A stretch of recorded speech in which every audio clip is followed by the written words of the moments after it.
میکنه که اتفاقا جهنم رو دیده. خب میگه اونجا یک نفر بود خازن جهنم به نام مالک، قیافه خیلی خشن و خیلی ترشرو، درست مثل لاجوردی. خب این مالک خازن جهنم. پیغمبر وقتی قیافه اینو میبینه میترسه و بعد 19 تا ملائکه اونجا میبینه که وظیفه‌شون همین شکنجه دادنه، مثل این رؤسای شعبه های اوین، اونا هم همینطوری بودن، از ملائکه بودن که اینا مأمور شکنجه بودن. درست ببینید اون جهنمی که تصویر میکنه پیغمبر درست یک زندان اوینه، شکنجهگاه اوینه، کشتارگاه اوینه و غرفه های مختلف جهنم رو که میره پیغمبر میبینه دقیقاً شعبات اوین در سال 60-61 که بند 60 61 62 بنده خودم از نزدیک دیدم، 60 دیدم، 61 دیدم، 62 دیدم، 63 دیدم، 64 دیدم. تو هر 5 سالش من رفتم توی شعبات بازجویی و شکنجه شدم. حالا اگه یه کسی همون موقع یه حکمی میگرفت بعد چند ماه میرفت زندان، دیگه زندان بود. برای بنده اینجوری نبوده. 60 رفتم، 61 رفتم، 62 رفتم، 63 رفتم، 64 رفتم و این شعباتش از نزدیک دیدم. ببینید و بعد یه نکته رو خدمتتون بگم به عنوان کسی که خودش تجربه کرده میگم. پیغمبر، اول اینو بگم بعد تجربه خودم رو بگم. پیغمبر وقتی توضیح میده جهنم رو توضیح میده. ببین شما همه شماها احتمالاً شنیدید اهل جهنم رو کیا هستن. همیشه وقتی صحبت میشه میگن اهل جهنم اینجوری هن، اهل جهنم مثلا پوستشون رو میکنن آتش میسوزه دوباره پوست نو میاد گوشت نو میاد، یا مثلا آب نمیدونم خیلی بدبو، یا توی نمیدونم لجن هستن و وقتی که یعنی به طور عامه جنسیتشون مشخص نیست یه اهل جهنم چیه، به محضی که میخواد جنسیت مشخص بشه همه زنن. یعنی شما هیچگاه پیدا نمیکنید در جهنم، در روایاتی که برای جهنم اومده، که مثلا یک مردی رو به خاطر خلافهای جنسی که کرده مثلا از بیضش آویزون کرده باشن، نداریم. یعنی من که ندیدم، یا اگر باشه انقدر اندکی که به گوش ما نرسیده. خب یا یک شکنجه خاصی برای مردا باشه ما نشنیدیم. اما خود پیغمبر روایت صحیح هست، میگه از معراج که اومد رفت خونه فاطمه و علی، اونجا میگه رفته یه غرفه‌ای میبینه که این شیطونکا و این مامورین جهنم مثلا یه زنی رو دارن تیکه تیکه گوشتشو با قیچی میبرن، با انبر میکنن. خب بعد جرم این چیه؟ یه زنی رو میبینن که دارن از گیزش آویزونه، یکی از پستوناش آویزونه، یکی زبونش دارن میبرن، یکی نیمسوز توی ماتحتش کردن، کنده نیمسوز آتش از دهنش داره در میاد.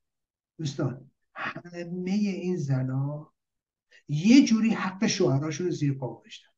حالا اونی که زبونش رو برای که زبون درشتی کرده با همسرش، جرما رو نگاه کنه. پیغمبر میگه ها جرمی که براش یه همچین مجازاتی هست برای که رو شوهرش با صدا بلند حرف زده، زبونش میبرن اونجا، اونم به این طریق. ببینید دوستان عزیز، حالا یکی که نمیدونم بچهش مال کس دیگه بوده انداخته کول شوهرش، یا نمیدونم آرایش کرده برای مرد غریبه، یا از خونه رفته بیرون، یا نمیدونم زن آوازخوان نمیدونم او کرده بهش فرو میکنن آتش از دهنش در میاد برای زن آوازخوان. چرا؟ چون صداشو نامحرم شنیده دیگه، صدایی که فقط باید محرم بشنوه. باز حق و حقوق شوهرشو یا برادرشو نمیدونم اونایی که محرمشن حق و حقوق اونها رو زیر پا گذاشته رفته صداش به کس دیگه یا آرایش کرده براشون. ببینید یکی از اینا برای مردا نیست، برای اینکه اساساً این ایدئولوژی رو زن ستیزی سواره و از زن ستیزی انگیزه میگیره. به همین خاطر هم هست امروز این همه مسئله حجاب و زنا براشون مسئله است. حالا ببینید زنی که ببینید من خیلی ساده خدمتتون میگم، زنی که فقط حق شوهرش رو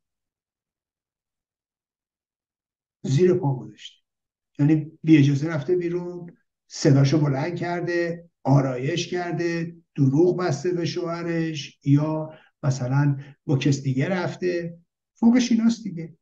اگر شما یه همچین جرمایی رو مرتکب شده باشی، همچین مجازاتی براش باشه، حالا فکر کنید زنایی هستن که این زنا حق حاکمیت رو زیر پا میذارن، حق حاکمیت رو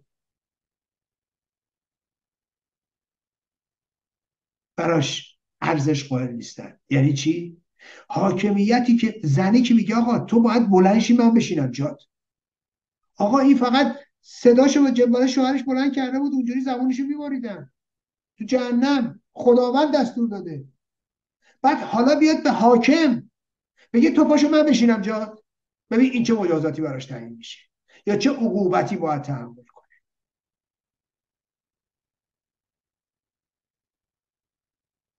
میگن آقا این بدون اجازه رفته بیرون یا آرایش کرده برای نامحرم، اون وضع بعد تو اون دنیا براش به وجود بیارن. حالا این دختر میخواد بی حجاب بره بیرون، موهاشو باز کنه، آرایش کنه برای همه ملت. اینا مأمور عذاب خداوند. وقت مگه میشه این دخترها رو بگیریشون بعد نزنیشون، بعد مردا رو بزنی؟ بچه تو جهنم زنان اینجوری میزنن. آقا این رژیم خودش داره میگه ما میخوایم زوری ملت ببریم بهشت. جهنم رو زمین درست کرده. من تو دوزخ روی زمین همین رو توضیح میدم. ببینید این رو میتونید دوستان توجه داشته باشید یا برای اینکه متوجه داستانا بشید. حالا من خودم تو زندان دیدم. ببینید قبر، قیامت، واحد مسکونی که من توضیح میدم. قبر رو درست کردن اول از همه، یا واحد مسکونی رو اول برای زندانیای مجاهد درست کردن. 14 ماه این زندانیا با بازجو زندگی میکردن، میزدنشون بیخوابی. میدونی 14 ماه یعنی چی؟ یعنی 14 ماه تو شعبه بازجویی. دوستان عزیز اگه 14 ساعت تو شعبه بازجویی باشی میفهمی چه جهنمیه. وقت میشه 14 ماه صبح و ظهر و شب. شما اون دوزخ روی زمین رو بخونید میفهمید چه بر سر این دخترها چی کار کردن اینا. بعد مدل قبر رو درست کردن. قبر غالبنش زندانیان چپ بودن، زنان چپ. بازم زناست، اون برای زنای مجاهد ها، واحد مسکونی مخوفترین جای زندان. بعد این قبره، بخشی زندانی های مجاهد هم بودن، اول با چپ شروع کردن، بعد زندانی های مجاهد هم بودن که از بهمن ماه یه مقدار بیشتر شد، اینا از آبان بود 62.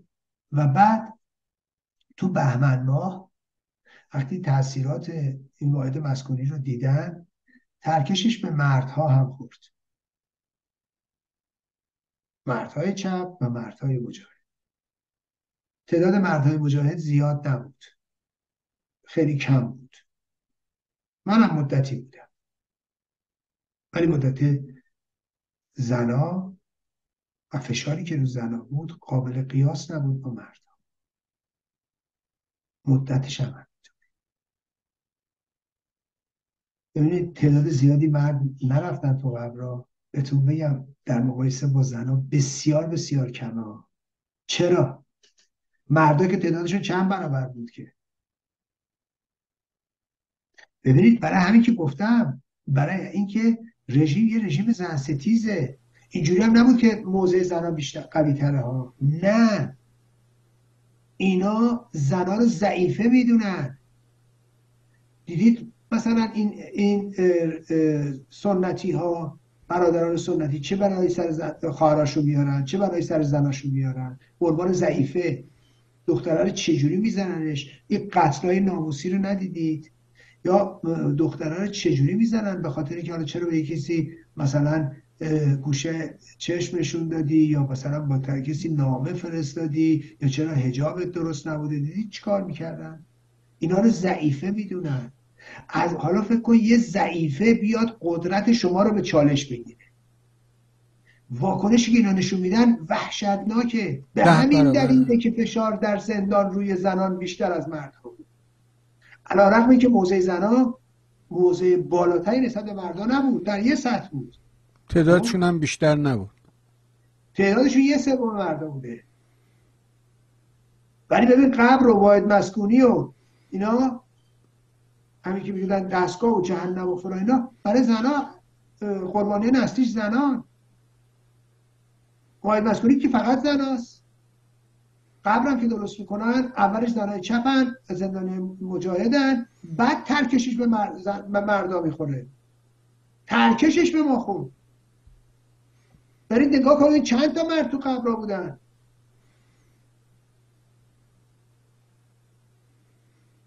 اصلا تعداد زیادی نیست، انگشت شماره. برید زنان من رو نگاه کنید.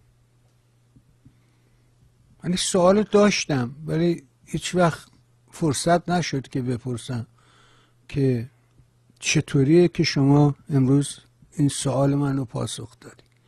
چون ببینید آقای مهبانی، من میگم دوزخ روی زمینه بخونن متوجه میشن داستان چیه. اصلا در روایات اومده اهل جهنم غالبا زنن. درست. اکثریت اهل جهنم زنن، چون اصلا زن مایه فساده. بعد شما فکر کنید ما که موام تو آسیاب سفید نکردیم که اینا رو دیدم. من تو شعبه بازجویی رفتم دیدم. میگم 60 دیدم، یک دیدم، 62 دیدم، 63 دیدم، 64 دیدم.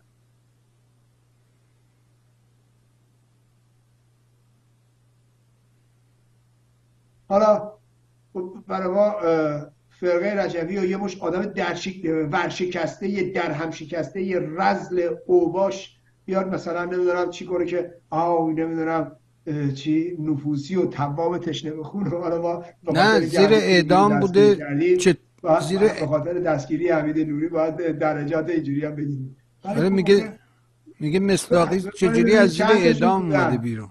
ببینید چند تاشون بودن، چند تاشون این فشار رو تحمل کردن. اینا که زندن، یکیشون اینجوری نبوده. من که همشون رو میشناسم که. ببینید آقای بهبانی، تازه من خودم این چی نیستم. من اصلا از این ادعا ندارم قوی شوکت نمیدونم فلانو. من خیلی موقع ها، من تو ایران تریبونال که شهادت دادم، طرف پرسید چه شکنجه‌ای شدی، چه شکنجه‌ای؟ گفتم من شکنجه نشدم. اول تعجب کرد. گفتم من در مقایسه با دوستان رفقایی که داشتم امروز نیستن در کنار ما، من در مقام مقایسه با اونها میگم شکنجه نشد. برای که من وقتی نگاه میکنم میبینم پا دارم. من دیده بودم بچه‌هایی که پاشون ریخته بود، انگشتاشون ریخته بود. وقتی اونو میبینم خجالت میکشم بگم منم بودم. ببینید منتهای مطلب اینی که دارم میگم قربان کسی که تجربه کرده شعبات بازجویی رو، لااقل تو 5 سال متمادی دیدم و رفتارهای اینا رو دیدم. حالا اینکه میریختن تو بندا، چجوری میزدن زنا رو، میزدن چجوری لط و پار میکردن، اونا بماند. من شعبه بازجوییش خودم رفتم و دیدم. حالا از اون بگذریم. بابا باور نمی‌کنی ممکنه من دروغ بگم، ممکنه من گزافه گویی کنم، مبالغه کنم. برید بشینید فیلم شکنجه زن سعید امامی خانم فهیمه دری نوگورانی رو نگاه کن. آقای بهبهانی، اون فیلمی که نشون دادن، اون فیلم بخش کوچیکیه ها. تختی شده. اینو بله. نه میگم چرا من میگم اینو. من به عنوان کسی که به قول برای متخصص اینه بهتون میگم ها. آقای بهبهانی، حمید میدونید اصلا چرا زن سعید امامی نجات پیدا کرد؟ برای اینکه وضعیتش بحرانی شده بود، برده بودنش بیمارستان بقیت الله. اونجا هاشمی شاهرودی اومده بود متوجه این قضیه شد. ببینید آقای بهبانی، کسی با کابلی که معمولی بخوره کارش به بیمارستان نمیکشه. اینو من میدونم، میفهمم زن سعید امامی رو چقدر زدنش که کارش به بهداری کشیده، که کارش به بیمارستان بقیت الله کشیده. آقای بهبانی، اون چند تا کابلی نیست که اونجا میبینی خورده ها. زن سعید امامی رو وحشیانه شکنجه کرد. ببینید آقای بهبانی، اینایی که سر داستان قتلای متخصصان هسته‌ای دستگیر کرده بودن، دیدید اومدن چند تاشون تو خارج از کشور شهادت دادن، چه بلاهایی سرشون آوردن. خب اینا مرداشن. میدونی چند تا زن بودن می آوردن، اونا تو تلویزیون مصاحبه کردن، میگفتن ما میرفتیم اغواگری میکردیم و با فلان و بیسار. خب آقای بهبانی، اونا ساده پشت تلویزیون نیومدن، اونا رو همینجور زدن لط و پار کردن. آقای بهبانی، این کتاب رازگشایی از قتل کشیش‌های مسیحی، تو اینجا گفتگوی منو میبینید چجوری این زنایی که دستگیر کرده بودن در ارتباط با قتل کشیش میکائیلیان چجوری شکنجهشون میکنن و چجوری میارنشون پای مصاحبه تلویزیونی و چجوری میارنشون پای اعترافات. آقای بهبانی، خب اینا 73 دستگیر شدن، زن سعید امامی 78 دستگیر شد. این کسایی که سر متخصصان هسته‌ای و اینا 90 91. سیستم یکیه، این سیستم یکیه، نیاز باشه همین رو انجام میده یکسان. به اینا نبایستی باور کرد. من آقای بهبانی، یادتونه دوستان میتونن برن صحبتهای من راجع به فریبا عادلخواه رو 10 بار صحبت کرد. موقعی که تو بند بود، موقعی که توی حبس بود، میگفتم این کیه و میگفتم این بیاد باز چه خواهد کرد. آقای بهبانی، فریبا عادلخواه در واقع حلقه واسط بین فرانسوی ها و رژیم بود و همچنان این حلقه واسط هست و همچنان این زن که هنوز ادعا میکنه که من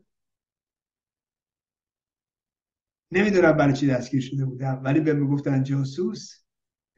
آقای بهبانی، معلومه اینو شکنجهش نمیکنن، معلومه اینو نمیزننش. آخه برای چی باید بزنن؟ ایشون نزده میرقصه دیگه، زدن نداره که. اینی که من قبلا راجع به فریبا عادلخواه صحبت کردم و قبلا سیاهکاری های این رو توصیف کردم و خب 5-6 سال هم عمرش در زندان های رژیم گذشت، 5 سال، ولی درس عبرت نگرفت. درس عبرت نگرفت. یاد علی شاکری افتادم وقتی که از زندان آزاد شد، اومد اینجا تو واشنگتن یه جلسه براش گذاشته بودن، اومد گفت من نمیدونم چرا منو دستگیر کردن. گفتم از یادش بخیر